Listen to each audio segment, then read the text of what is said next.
Radhe Radhe all of you. अब last turn पे हमने चैप्टर नंबर 2 कंप्लीट कर लिया था अपना। ठीक है, चैप्टर नंबर 2 था गुडविल वाला।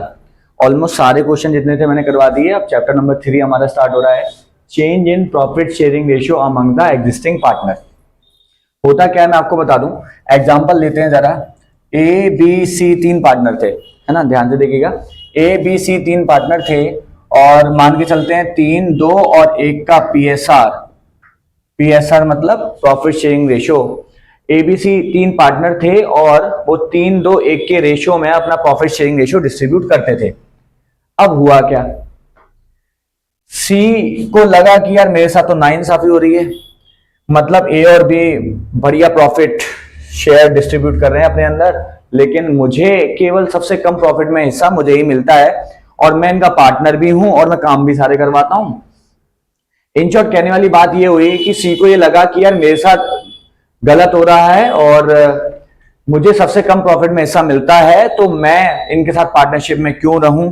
तो इसको ऐतराज होना चालू हो गया और इसने क्या बोला कि भैया मैं ऐसे बिजनेस में पार्टनरशिप में नहीं रह पाऊंगा जिसमें सबसे कम प्रॉफिट मुझे मिल रहा है।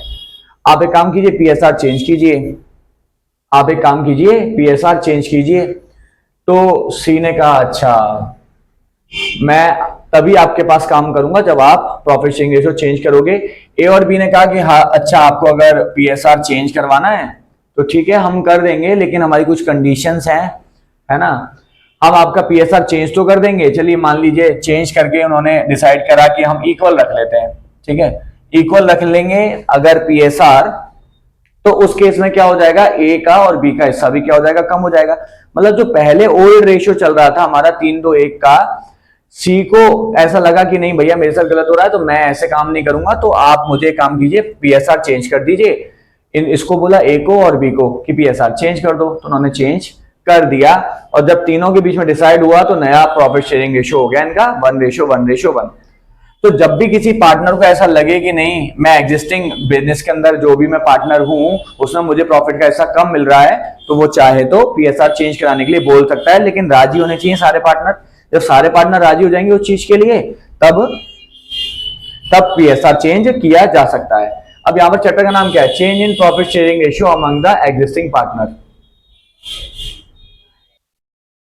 ठीक है, तो अपना सी ने क्या बोला कि भैया मुझे तो पीएसआर चेंज करना है, आप दोनों राजी हो तो ठीक है, नहीं तो मैं आपके साथ काम नहीं कर रहा। ए और बी ने कहा चलो हम पीएसआर चेंज कर लेते हैं, लेकिन हमारी कुछ कंडीशंस होंगी, है ना।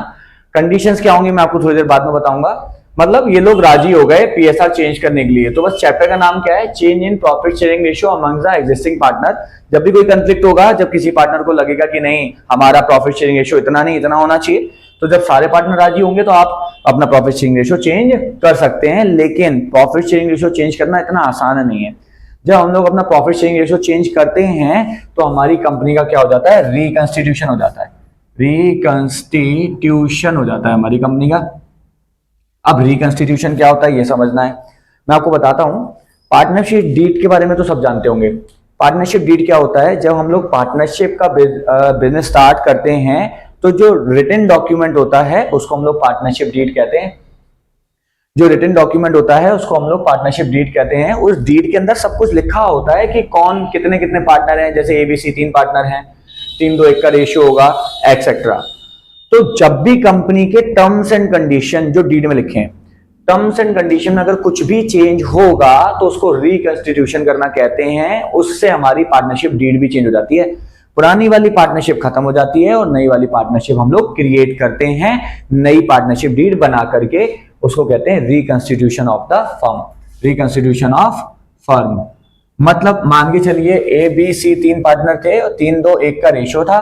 ठीक है, तो 3, 2, 1 का रेशियो था तो पुरानी पार्टनरशिप डीड बनी होगी, मतलब शुरुआत में पार्टनरशिप डीड बनी होगी, उसमें 3, 2, 1 का रेशियो लिख दिया होगा। अब सी ने क्या बोला कि भैया मुझे तो नहीं राजी है ये कंडीशन, मतलब पीएसआर चेंज करो। तो अब पीएसआर चेंज करेंगे 3, 2, 1 से अगर इक्वल अगर पीएसआर आप करोगे तो पुरानी वाली डीड खत्म हो जाएगी और नई वाली डीड क्रिएट होगी जिसके अंदर एबीसी 3 पार्टनर होंगे और उनका जो पीएसआर होगा वो 1:1:1 का होगा।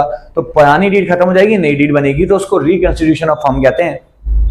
इन शॉर्ट में बस ये कहना चाहता हूं कि अगर पार्टनरशिप डीड में या फिर पार्टनरशिप के रूल्स रेगुलेशन में अगर किसी भी प्रकार का कोई भी चेंजेस होगा तो उसको रिकंस्टिट्यूशन ऑफ फर्म कहते हैं। अब रिकंस्टिट्यूशन के केस में हमें काफी सारी चीजों के ट्रीटमेंट करने पड़ते हैं, है ना। अब केवल एक प्रॉफिट शेयरिंग रेशियो चेंज कर करके बहुत बड़ी दिक्कत क्रिएट हो गई हमारी। मैं आपको बताता हूं कि इस चैप्टर के अंदर हमें कौन कौन से टॉपिक पढ़ने हैं। टॉपिक बताने से पहले मैं आपको एक बात बता दूं, मैं आपको अभी थोड़ी देर पहले बता रहा था कि मैं कुछ कंडीशंस बताऊंगा। सी ने कहा कि भैया मेरा पीएसआर चेंज करो, मैं इससे राजी नहीं हूं, संतुष्ट नहीं हूं, वो सेटिस्फाइड नहीं हूं। ए और बी एग्री तो हो गए, लेकिन उन्होंने भी तो कुछ ना कुछ कंडीशन रखी होंगी। देखो मुझे एक बात बताओ, अगर मैं 3-2-1 की बात करूं तो 3 का मतलब हो गया ऑलमोस्ट 50% का प्रॉफिट, 2 का मतलब हो गया 33% का प्रॉफिट, और 1 का मतलब हो गया 17% का प्रॉफिट। अगर किसी पार्टनर को पहले से ही 50% प्रॉफिट मिल रहा है, इसको 33% प्रॉफिट मिल रहा है, इसको 17% प्रॉफिट मिल रहा है, बाद में पीएसआर चेंज करेंगे अगर हम, तो 33% ए को मिलेगा, 33% बी को मिलेगा और 33% सी को मिलेगा। देखिए मैं आपको एक बात बताता हूं, प्रॉफिट 100% का होता है वो ठीक है, यहां पर अगर 100 को इक्वल इक्वल बांटूंगा तो 33.33% आएगा। कितना आता है? 33.33% आता है, लेकिन मैंने ऐसी समझाने के लिए आपको लिख रखा है। 99% हो रहा है, 1% का वेरिएशन है, वो इसीलिए कि मैंने 0.33 नहीं लिखा है यहां पर, लेकिन उसको अभी हम लोग इग्नोर मारते हैं। मैं जो समझाना चाह रहा हूं उसको उसके ऊपर ध्यान देते हैं पहले, कि मान के चलो ए को ऑलमोस्ट 50% का प्रॉफिट मिल रहा था पहले, अब ए को मिल रहा है 33% का, कहीं ना कहीं इसका 17% का जो प्रॉफिट है वो कम हो रहा है ना। सिमिलरली इसको 33% मिलता था, इसको 33% मिल रहा है, इसको तो कोई दिक्कत नहीं है, तो मौज में है ना। इसको मिल रहा था 17%, अब उसको मिल रहा है 33%, तो ये गेन कर रहा है, मतलब ये क्या कर रहा है, पहले से ज्यादा प्रॉफिट को एक्वायर कर रहा है, तो ये खुशी मनाएगा। तो अब दिक्कत किसको हुई? ए को। बी क्या कहेगा? भैया मेरे को तो कोई दिक्कत नहीं है, पहले भी 33% मिल रहा था, अभी भी 33% मिल रहा है, मुझे कोई दिक्कत नहीं है। लेकिन ए क्या कहेगा? भैया पहले मुझे 50% प्रॉफिट मिल रहा था, अब मुझे मिल रहा है 33%, तो मेरा अगर अभी आप प्रॉफिट हिस्सा कम करोगे तो मेरा नुकसान है, उसके बदले में आपको मुझे कुछ कंपनसेशन देना पड़ेगा, तो हम उसको गुडविल का कंपनसेशन देंगे। लेकिन मैंने ये कैसे फाइंड आउट कर लिया कि उसको 17% कम प्रॉफिट में हिस्सा मिल रहा है, तो ये भी हमें कैलकुलेट करना पड़ता है। तो इन शॉर्ट में ये कहना चाह रहा हूं कि हमें काफी सारे पॉइंट्स इसके अंदर कैलकुलेट करने पड़ते हैं। मैं आपको पॉइंट बताता हूं कि इस चैप्टर में हम लोग पढ़ने क्या क्या वाले हैं। इस चैप्टर में हम लोग पढ़ने क्या क्या वाले हैं, देखिएगा जरा ध्यान से। सबसे पहले determining of sacrificing ratio and gaining ratio. Determining of sacrificing ratio and gaining ratio. तो मैं जो गेनिंग रेशियो, मैं जो अभी आपको एक बात बता रहा था, ये वाली कि 50% इसका प्रॉफिट का हिस्सा है, पहले वाला पुराना वाला, नया वाला इसका 33% का हो गया, तो पहले के मुकाबले इसका 17% प्रॉफिट में हिस्सा कम हो गया, है ना। तो कम हो गया, ये जो मैंने कैलकुलेशन करी है ये मैंने परसेंटेज में करी है आपको, है ना, समझाने के लिए। बस यही कैलकुलेशन हमें इसमें करनी होती है। तो ये जो हम लोग कैलकुलेशन करेंगे वो यही वाला पार्ट है। सबसे पहले हम ये देखेंगे कि किस पार्टनर को कितना फायदा है, किस पार्टनर को कितना नुकसान है ना। किस पार्टनर को कितना फायदा है, किस पार्टनर को कितना नुकसान है, पहले प्रॉफिट कितना था, बाद में प्रॉफिट कितना है, तो वो सब कैलकुलेट करने के लिए हम लोग गेनिंग और सैक्रिफाइसिंग रेशियो कैलकुलेट करते हैं। ये तो हो गया पहला वाला टॉपिक, ठीक है। दूसरा वाला टॉपिक मैं बताता हूं आपको क्या है, accounting of goodwill. Accounting of goodwill, याद कीजिए चैप्टर नंबर 2 में मैंने आपको ये बताया था कि गुडविल कैलकुलेट कैसे करते हैं। चैप्टर नंबर 3 में हम लोग ये देखेंगे कि इसका अकाउंटिंग ट्रीटमेंट कैसे होता है। अब गुडविल का अकाउंटिंग ट्रीटमेंट क्यों करना है, अभी बताया तो था मैंने आपको। क्या बताया था कि अगर 50% प्रॉफिट का हिस्सा इसको पहले मिल रहा है, बाद में 33% मिल रहा है, 17% का इसका प्रॉफिट का लॉस हो रहा है, तो वो उसके बदले में कंपनसेशन मांगेगा। तो जो कंपनसेशन मांगेगा कि भैया फ्यूचर में मुझे जितना भी नुकसान हो रहा है उसका कंपनसेशन मुझे आप अभी दे दीजिए, तो वही कंपनसेशन वो गुडविल के नाम पर देता है, तो उसका अकाउंटिंग ट्रीटमेंट हमें करना होता है। तीसरे नंबर पे हमारे आते हैं रिजर्व्स वाले point. Accounting of reserves accounting of reserves, accumulated profit and losses, accumulated profit oblique losses. ठीक है, ये पॉइंट नंबर 3 है। अब मैं आपको ना इसके ऊपर एक एग्जांपल दूंगा, तब आपको समझ में आएगा कि accounting of reserves, accumulated profit और लॉसेस का क्या मतलब है। मैं आपको एक एग्जांपल दूंगा, उससे समझ में आएगा। इससे पहले मैं आपको बता दूं और कौन कौन से 2 टॉपिक हैं। मैं इन दोनों के बारे में आपको एक्सप्लेनेशन दे चुका हूं। सैक्रिफाइसिंग रेशियो के बारे में ये पूरा कॉन्सेप्ट बताया था। अकाउंटिंग ऑफ गुडविल के बारे में मैंने आपको बताया था कि अगर इसका प्रॉफिट का हिस्सा कम हो रहा है तो ये ऐसे ही अपना नुकसान नहीं करेगा, वो कहेगा कि उसके बदले में मुझे कुछ ना कुछ अभी कंपनसेशन दे दो, तो मैं अपना नुकसान करूंगा, नहीं तो नहीं कर रहा। तो उस केस में उसको गुडविल का पेमेंट करना पड़ता है, जितनी उसने सबने मिलकर के रेपुटेशन क्रिएट करी थी, है ना। पॉइंट नंबर 3 को मैं अभी 2 मिनट बाद में एक्सप्लेन करूंगा। टॉपिक नंबर 4 क्या है? Revaluation of asset, revaluation of assets and reassessment of liabilities, revaluation of asset and reassessment of liabilities. Point number 5, adjustment of capital, adjustment of capital, adjustment of capital. ये total 5 topic हैं जो हमें इस chapter के अंदर सीखने हैं। पहला वाला टॉपिक है सैक्रिफाइसिंग और गेनिंग रेशियो का। मैंने इसको छोटा सा एक्सप्लेनेशन आपको दिया है, जब मैं इसको सॉल्व करवाऊंगा प्रॉपर एक्सप्लेनेशन दूंगा बाद में। गुडविल के बारे में बता दिया। अब ये पॉइंट नंबर 3 देखते हैं। अब एक स्टोरी सुनिए जरा ध्यान से।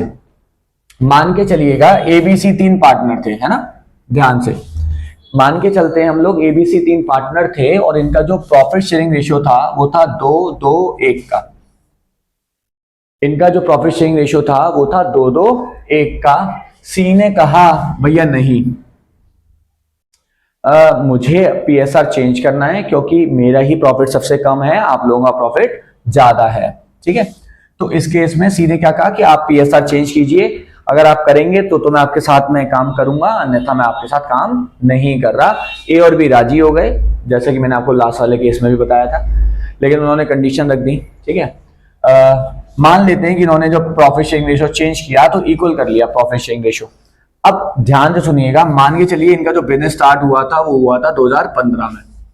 एबीसी 3 पार्टनर थे, 2015 में बिजनेस स्टार्ट किया था, तब 2-2-1 का रेशियो था उनका। तब 5 साल गुजर गए, 2020 आ गई, तब इन्होंने डिसाइड किया कि हमें पीएसआर चेंज करना चाहिए।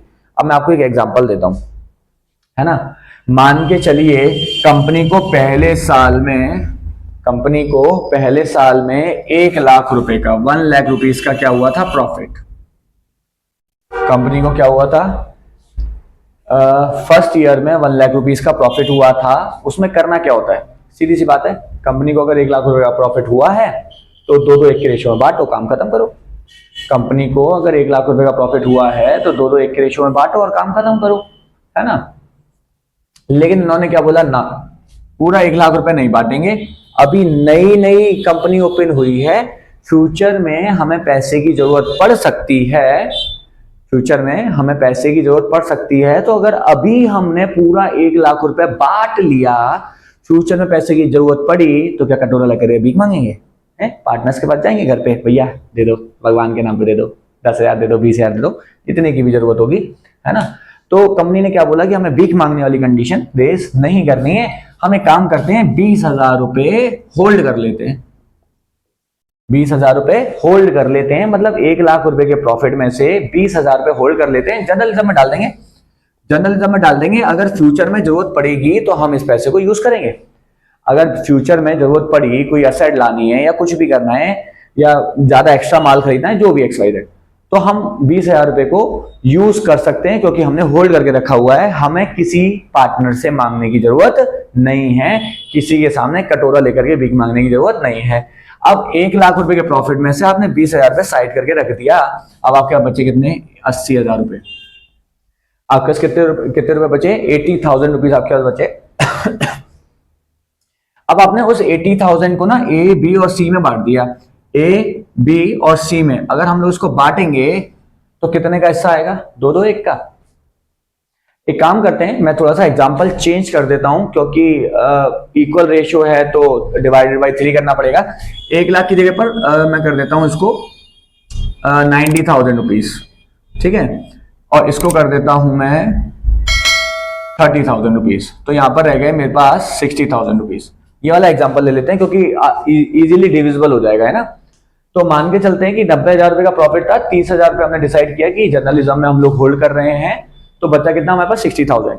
अब 60,000 को ए, बी और सी तीनों क्या करेंगे, 2-2-1 के रेशियो में बांट लेंगे। 2015 की बात चल रही है यहाँ पर, है ना, 2015 की बात चल रही है।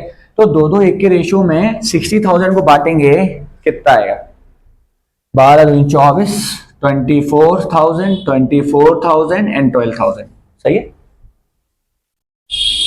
है ना। अगर 60,000, 90,000 का फर्स्ट ईयर में प्रॉफिट था, 30,000 रुपीज जर्नलिज्म में होल्ड कर लेने के बाद 60,000 रुपीज जो बच गए वो पीएसआर में, ओल्ड पीएसआर में प्रॉफिट शेयरिंग रेशियो में पार्टनर्स को डिस्ट्रीब्यूट कर दिया। पहले वाले को मिला 24, दूसरे वाले को मिला 24 और तीसरे वाले को मिलेगा 12,000। अब ये 30,000 पे जो होल्ड करके रखा है, 30,000 रुपीज अगर ये होल्ड करके रखा है, अगर हम होल्ड नहीं करते तो किस रेशियो में बांटते, 2-2-1 के रेशियो में बांट के दे देते ना इनको। अब हुआ क्या, 2020 तक ये प्रॉफिट पड़ा रहा, ये 30,000 2020 तक पड़ा रहा, और 2020 के बाद भी अगर ये 30,000 रुपए पड़ा रहेगा और बाद में उनको लगेगा कि हम इसको बांटेंगे, तो फिर किस रेशियो में बांटेंगे, है ना। ध्यान से सुनना, 30,000 रुपए जो 2015 में हमने क्रिएट किया था, 2020 में प्रॉफिट शेयरिंग रेशियो चेंज हो गया है, 1:1:1 का हो गया है ना। अब आप ध्यान से सुनिएगा, अगर ये 30,000 रुपए आपने 2020 में भी नहीं बांटा, मान लो 2024 आ गई, 2020 में भी आपने नहीं बांटा और 2024 आ गई, और 2024 में आप सोच रहे हो कि हम इसको बांट दें, है ना, कि अब उस पैसे की जरूरत नहीं है तो रख करके क्या करेंगे, बांट दें। तो अब आप 2024 में ना जो इससे पहले वाला प्रॉफिट शेयरिंग रेशियो चल रहा था उसी में बांट सकते हो, है ना। अब अगर मैं उसमें बांटूंगा तो ए को, बी को और सी को कितना मिलेगा, 30,000 को अगर मैं 1-1-1 के रेशियो में बांटूंगा तो 10,000, 10,000 एंड 10,000 रुपीज इन तीनों को मिलेगा, है ना। 10,000, 10,000, 10,000 इन तीनों को मिलेगा। 10,000, 10,000, 10,000, 30,000 जो होल्ड कर रखा था नए रेशियो में हमें बांटना पड़ जाएगा, क्योंकि 2024 में डिस्ट्रीब्यूशन हो रहा है और 2020 में पीएसआर चेंज हो चुका है, तो इस हिसाब से इतना इतना मिलेगा। लेकिन ये जो प्रॉफिट का हिस्सा था जो जर्नलिज्म में डाला, वो किस समय पर डाला था, 2015 में डाला था, और 2015 में 2-2-1 का रेशियो चल रहा था।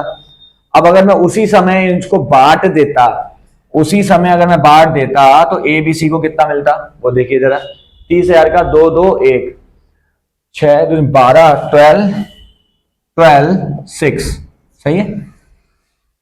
अगर उसी समय बांट देता मैं तो पहले वाले को मिलता 12, दूसरे वाले को मिलता 12 और तीसरे वाले को मिलता 6। लेकिन ना बांटने की वजह से, फ्यूचर में बांटने की वजह से ए को, बी को और सी को 10,000 रुपए मिल रहे हैं। अब खुश कौन हुआ और दुखी कौन हुआ, खुश तो सी हो गया कि पहले उसको 6,000 मिल रहे थे, अब 10,000 मिल रहे हैं, वो तो कुछ बोलेगा ही नहीं। ए और बी दुखी हो जाएंगे, क्योंकि अगर पहले में ही मैं उसको बांट देता तो 12 और 12 इन दोनों को मिलते, जो कि अब उसको 10-10 मिल रहे हैं। इन दोनों को 2-2 हजार रुपए का नुकसान है, 2-2 हजार रुपए कम मिल रहे हैं। वही 2-2 हजार रुपए जो इन दोनों को कम मिल रहे हैं वो सी को मिल रहे हैं, जाकर के तब जाकर के उसका 6 से 10,000 रुपए का हिस्सा हो रहा है। तो इस केस में ए और बी रोना चालू कर देंगे कि भैया इस हिसाब से तो मुझे 10-10 हजार मिल रहे हैं और तुम लोगों को पहले अगर मुझे देते आप तो 12-12 हजार रुपए मिल जाते। तो उस केस में इन लोगों ने पता है क्या डिसाइड किया कि भैया सुनो, इन लोगों ने क्या डिसाइड किया कि भैया सुन लो, एक काम करते हैं, जब भी प्रॉफिट शेयरिंग रेशियो चेंज होगा या रिकंस्टिट्यूशन होगा तो जितने भी रिजर्व हमारे पास पड़े होंगे हम उनको सबको खत्म कर देंगे। क्यों, क्योंकि अगर खत्म नहीं किया, फ्यूचर तक ले गए तो पक्का पक्का नुकसान हो जाएगा। 12 की जगह पर 10,000 मिलेगा, वो चाहते ही नहीं थे ऐसा नुकसान हो, इसलिए उन्होंने क्या बोला, रिकंस्टिट्यूशन कब कर रहे हो, 2020 में। नया प्रॉफिट शेयरिंग रेशियो कितना कर रहे हो, 1:1 का कर रहे हो, रुक जाओ। 1:1 का अगर आप नया प्रॉफिट शेयरिंग रेशियो कर रहे हो तो इसको चेंज करने से पहले जितने भी रिजर्व्स पड़े हुए हैं वो सारे खत्म करेंगे, ओल्ड रेशियो में खत्म करेंगे। तो उसकी जो हम लोग अकाउंटिंग करेंगे वो आता है सारा टॉपिक नंबर 3 में, उसी को कहते हैं accounting of reserves accumulated profit और लॉसेस। एक्यूमुलेटेड मतलब इकट्ठा करना, जो पिछले सालों में प्रॉफिट का हिस्सा होल्ड कर करके रखा हुआ है हमने, वो इकट्ठा होता जा रहा है, उसको आपको, उसकी अकाउंटिंग आपको करनी पड़ेगी। तो ये वाला पूरा टॉपिक था। इसीलिए वो लोग क्या कहते हैं कि भैया आगे का बिजनेस हम बाद में करेंगे, पहले अभी अगर आप रिकंस्टिट्यूशन कर रहे हो तो पुराने जितने भी रिजर्व्स आपने होल्ड करके रखे हैं उसकी भी अकाउंटिंग अभी कर लो, जिसका जितना बनता है अभी दे दो। कल को लड़ाई होगी ये 2000 रुपए के लिए तो सी नहीं देने वाला। सी क्या कहेगा, मुझे क्या मतलब है, नया रेशो जो हमारा रेशो चल रहा है वो 1:1 का है तो मुझे 10,000 ही चाहिए, मैं नहीं देता पुराना वाला। उसकी नीयत गंदी हो गई या कह लो बेईमान निकला या जो भी निकला तो मुकर जाएगा, पक्का पक्का मुकर जाएगा, और आप लोग कुछ कर भी नहीं सकते। तो इसीलिए भलाई इसी में ही है कि जब रिकंस्टिट्यूशन हो रहा है तभी जितने भी हमने रिजर्व वगैरह छोड़ रखे हैं पहले के बनाए हुए थे उनको बांट लिया जाए तो बेहतर है। ठीक है, तो ये टॉपिक नंबर हमारा 3 था। अब बात करते हैं revaluation of asset and reassessment of liabilities की। Revaluation of asset and reassessment of liabilities. चलिए अब हम लोग चलते हैं टॉपिक नंबर 4 पे, revaluation of asset and reassessment of liabilities. Revaluation of asset and reassessment of liabilities. क्या होता है रिवैल्यूएशन ऑफ असेट? वही इसी एग्जांपल को रिपीट करते हैं। 2015 में बिजनेस स्टार्ट किया था एबीसी ने, तीनों ने। 2020 में प्रॉफिट शेयरिंग रेशियो चेंज कर रहे हैं। मेरा एक क्वेश्चन है, कोई मैंने असेट खरीदी, फर्नीचर खरीद लिया, पंखा खरीद लिया, चलो बिजनेस में लगवाने के लिए पंखा लेकर के आया, गर्मी में थोड़ी ना कस्टमर को बैठा लूंगा, है ना।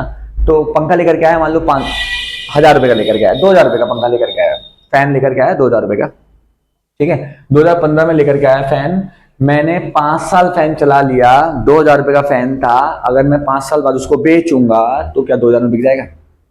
नहीं बिकेगा। यूज कर लिया आपने, वैल्यू कम हो जाएगी, डैप लग जाएगा, जो भी लगेगा, उससे क्या हो गई, वैल्यू कम हो गई। तो रिकंस्टिट्यूशन के टाइम पर, मतलब आफ्टर सम टाइम, अब अगर आपने कोई असेट वगैरह परचेज करी है, अगर आपने कोई असेट वगैरह परचेज करी है और उसको बिजनेस में यूज कर रहे हो, या फिर लायबिलिटीज का जिनका आपको पेमेंट करना है, वो रिकंस्टिट्यूशन के टाइम पर अगर किसी भी असेट या लायबिलिटीज में कुछ भी इंक्रीमेंट या डिक्रीमेंट होता है तो उससे जो भी प्रॉफिट या लॉस होगा उसको कैलकुलेट करने के लिए रिवैल्यूएशन अकाउंट बनाया जाता है। क्योंकि हम लोग इससे प्रॉफिट और लॉस कैलकुलेट कर रहे हैं, इसलिए नॉमिनल अकाउंट की कैटेगरी में आता है। अब ये क्यों कैलकुलेट करना है?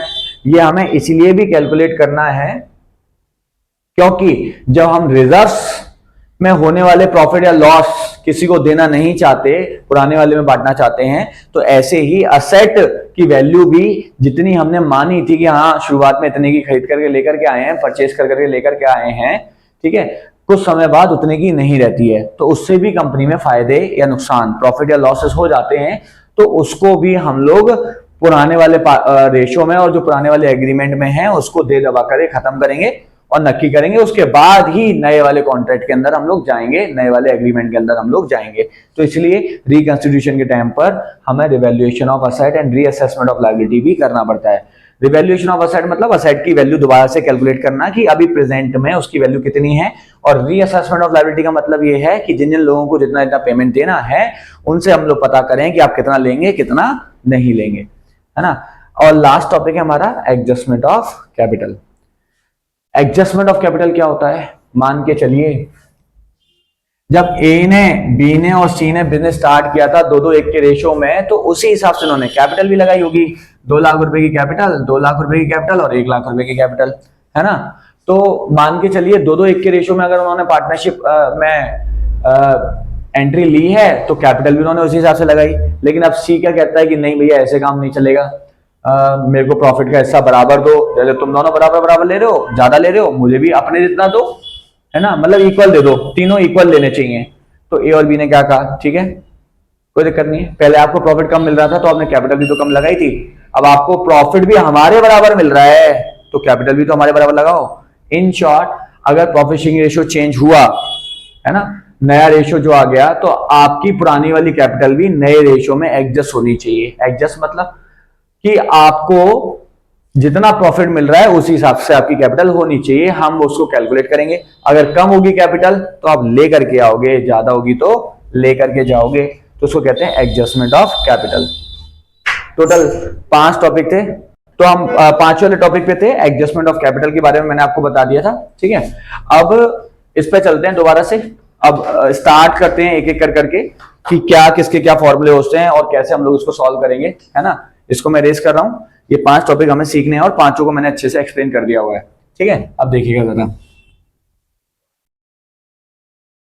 Topic number 1, determining of sacrificing और गेनिंग रेशियो। पहले इसको देखते हैं क्या कहता है, फिर इसके क्वेश्चंस करेंगे और फिर धीरे धीरे कर करके दूसरे टॉपिक्स पर चलेंगे और उसके क्वेश्चन भी हैंड टू हैंड सॉल्व करते चलेंगे, ठीक है। तो बात करता हूं सबसे पहले टॉपिक नंबर 1 की, determining of sacrificing ratio and gaining ratio. Determining of sacrificing ratio और गेनिंग रेशियो। सबसे पहले मैं आपको इसके फॉर्मूले बता देता हूं। सैक्रिफाइसिंग रेशियो का फॉर्मूला क्या होता है, सैक्रिफाइसिंग रेशियो का फॉर्मूला होता है old ratio minus new ratio, old ratio minus new ratio. Gaining ratio का फॉर्मूला क्या होता है, gaining ratio is equal to new ratio minus old ratio. Sacrificing ratio का फॉर्मूला क्या होता है, old ratio minus new ratio, और gaining ratio का फॉर्मूला क्या होता है, new ratio minus old ratio. कोई फर्क नहीं है, बस इस फॉर्मूले को उल्टा कर देंगे तो गेनिंग रेशियो बन जाता है। अब मैं आपको बताता हूं कौन कौन से चैप्टर में हम लोग कौन कौन सा फॉर्मूला यूज करते हैं। चैप्टर नंबर 3 में और चैप्टर नंबर 4 में हम लोग सैक्रिफाइसिंग रेशियो वाला फॉर्मूला यूज करते हैं, और चैप्टर नंबर 5 और चैप्टर नंबर 6 में हम लोग गेनिंग रेशियो वाला फॉर्मूला यूज करते हैं। चैप्टर नंबर 3 जो है उसको हम लोग कहते हैं change in profit sharing ratio, और चैप्टर नंबर 4 जो है उसको कहते हैं admission of a partner, chapter number 5 जो है रिटायरमेंट ऑफ अ पार्टनर, और चैप्टर नंबर 6 जो है डेथ ऑफ अ पार्टनर। ये आपके चैप्टर्स हैं, ठीक है। अब इसमें हम लोग सैक्रिफाइसिंग क्यों यूज करते हैं, इसमें गेनिंग क्यों यूज करते हैं, वो देखिएगा जरा, है ना। इसमें हम लोग सैक्रिफाइसिंग इसलिए यूज करते हैं क्योंकि हमारी जो एंट्रीज आगे आने वाली हैं वो एंट्रीज होती हैं gaining partners capital account debit to sacrificing partners capital account, ठीक है। ये हमारी एंट्रीज होती हैं। चैप्टर नंबर 4 में हम लोग इसलिए इसको कैलकुलेट करते हैं कि मान के चलिए ए बी 2 पार्टनर थे पहले से ही, सी एडमिट हो रहा है, सी क्या हो रहा है, एडमिट हो रहा है। तो जब सी एडमिट होगा तो पहले इसके पास कोई भी प्रॉफिट शेयरिंग रेशियो नहीं था,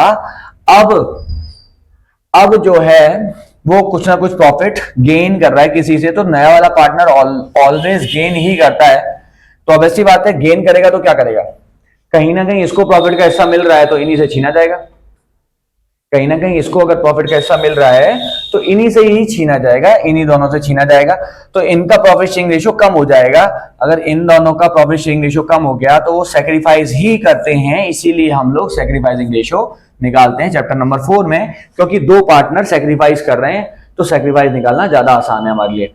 लेकिन रिटायरमेंट और डेथ में क्या होता है कि 3 पार्टनर में से 2 पार्टनर रह जाते हैं, ए बी सी 3 पार्टनर है, 3 में से 2 पार्टनर रह जाते हैं, सी कह रहा है मैं तो जा रहा हूं, तो इसका जो प्रॉफिट का हिस्सा होता है वो ये दोनों एक्वायर कर लेते हैं, गेन कर लेते हैं, रिसीव कर लेते हैं, तो ये दोनों पार्टनर गेन करते हैं, इसीलिए हम लोग गेनिंग रेशियो निकालने का प्रयास करते हैं इस 5 वाले चैप्टर में और 6 वाले चैप्टर में।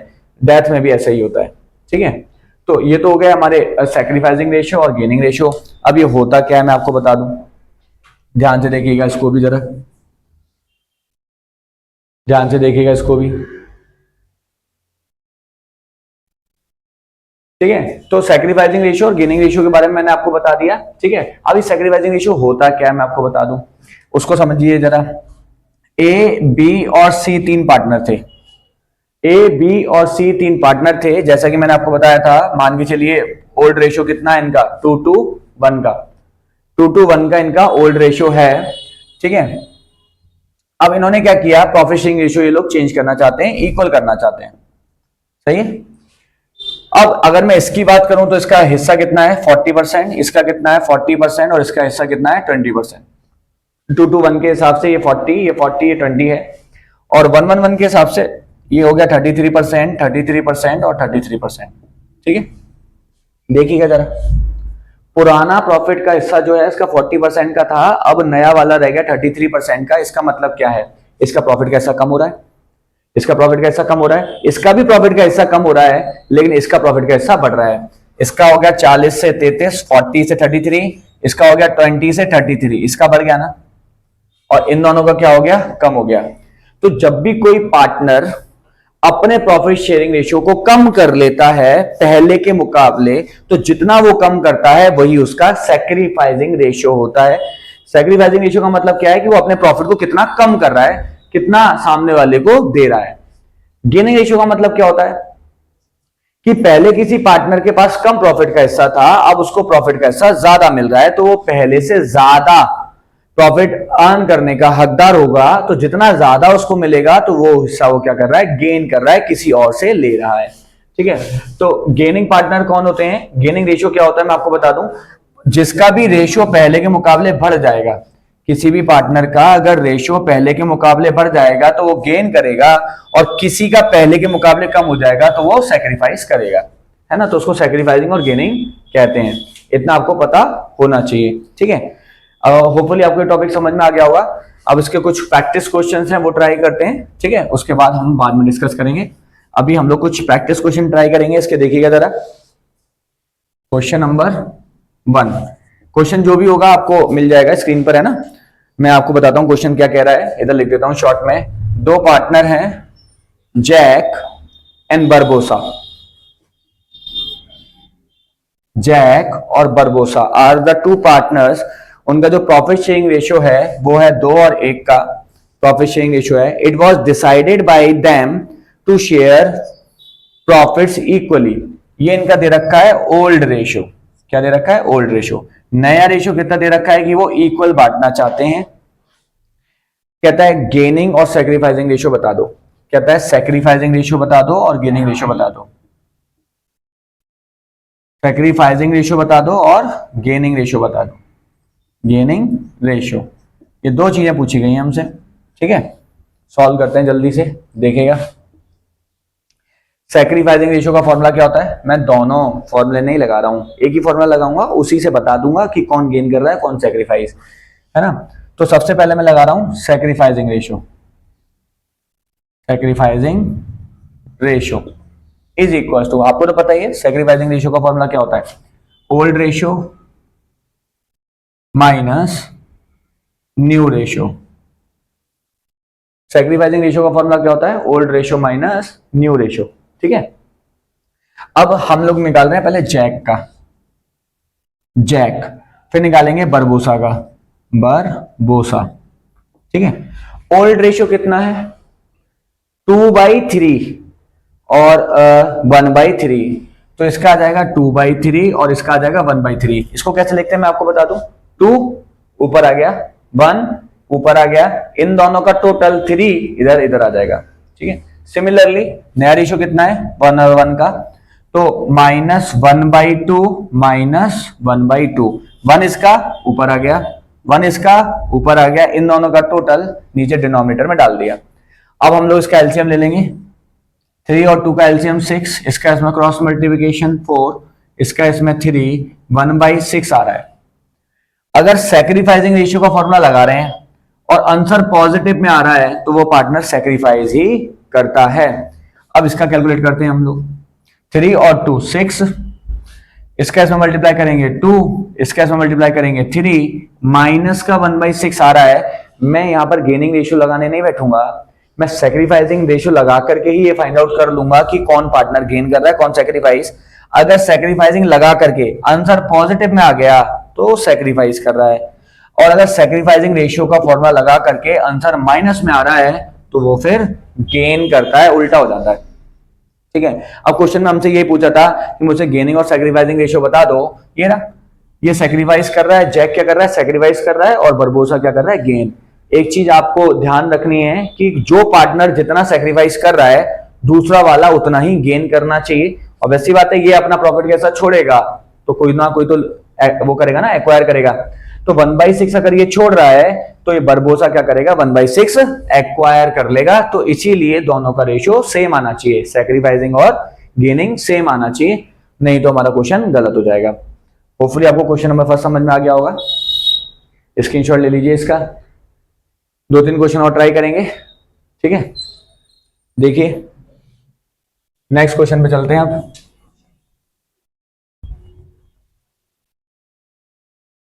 क्वेश्चन नंबर 2 देखते हैं।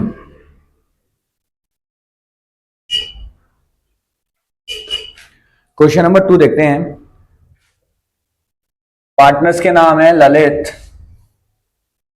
मुकुल और चेतन। ललित, मुकुल और चेतन। ललित, मुकुल और चेतन 3 पार्टनर्स हैं। उनका जो पीएसआर है वो है इक्वल। उनका जो पीएसआर है, ओल्ड वाला जो रेशो है, ओल्ड रेशो इक्वल रेशो है। It was decided that in future Chetan will get 1/5 share in profits. कहता है फ्यूचर में ये कहा गया कि जो चेतन है उसको 1/5 शेयर मिलेगा। In future Chetan will get 1/5 share. Future में चेतन को 1/5 शेयर दिया जाएगा। आप न्यू रेशो बता दीजिए और सैक्रिफाइसिंग रेशो बता दीजिए। सैक्रिफाइसिंग रेशो भी आपको बताना है, सैक्रिफाइसिंग और गेन दोनों, ठीक है। तो वो हम इसी से निकाल लेंगे। अब देखिएगा जरा ध्यान से कैसे सॉल्व करेंगे। ललित, मुकुल और चेतन 3 पार्टनर हैं। ओल्ड रेशो दे रखा है 1/1 का। इन फ्यूचर में चेतन को 1/5 शेयर दिया जाएगा। नया रेशो बता दीजिए और गेनिंग सैक्रिफाइसिंग रेशो बता दीजिए, ठीक है। फर्म का शेयर कितना होता है? फर्म का शेयर माना जाता है 1। अब आप कहेंगे सर 1 कैसे? मान लीजिए फर्म में 1 लाख रुपए का प्रॉफिट हुआ तो वो 100% की वैल्यू के बराबर होता है ना। फर्म में अगर 1 लाख रुपए का प्रॉफिट हुआ तो वो 100% वैल्यू के बराबर होता है। अगर मैं 100% को सॉल्व करूं तो कितना आएगा? 100 इंटू परसेंटेज को जब भी हम लोग सॉल्व करेंगे तो 1/100 हो जाता है ना। परसेंटेज की वैल्यू क्या होती है? 1/100। 100 से 100 कैंसिल आउट हो जाएगा तो कितना रह जाएगा? 1। 100 से 100 कैंसिल आउट हो जाएगा तो 1 हो जाएगा। तो जब हम परसेंटेज की बात करते हैं तो 100% आता है और जब हम फ्रैक्शनल की बात करते हैं तो 1 आता है। तो फर्म का शेयर कितना होता है? 1। अब उसमें से अगर हम लोग पहले से ही डिसाइड करके बैठे हैं कि चेतन को 1/5 देना है तो उसका हिस्सा हटा लेते हैं, जो बचेगा वो देख लेंगे। तो रिमेनिंग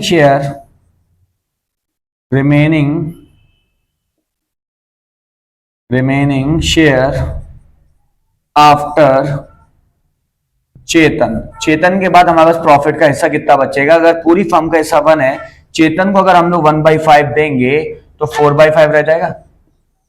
अब तीनों पार्टनर का जो प्रॉफिट शेयरिंग रेशियो था वो इक्वल था। चेतन को उसके हिस्सा मिल गया।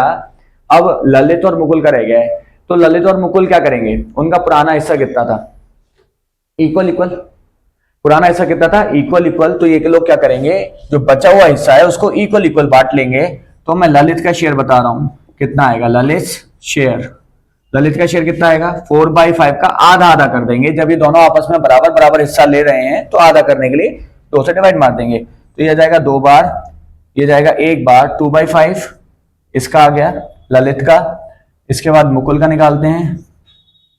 मुकुल से शेयर 4/5 का 1/2, इसका भी उतना ही आ जाएगा 2/5। और चेतन का तो था ही हमारा, साफ कह रहा है 1/5 था। तो हमारा नया रेशो कितना आ जाएगा? New ratio is equal to 2:1। 2:1, ये तो न्यू रेशो आ गया। अब कहता है सैक्रिफाइसिंग रेशो भी बता दो। अब क्या कहता है? सैक्रिफाइसिंग रेशो भी बता दो। तो हम निकाल लेते हैं जल्दी से फॉर्मूला लगा करके। सैक्रिफाइसिंग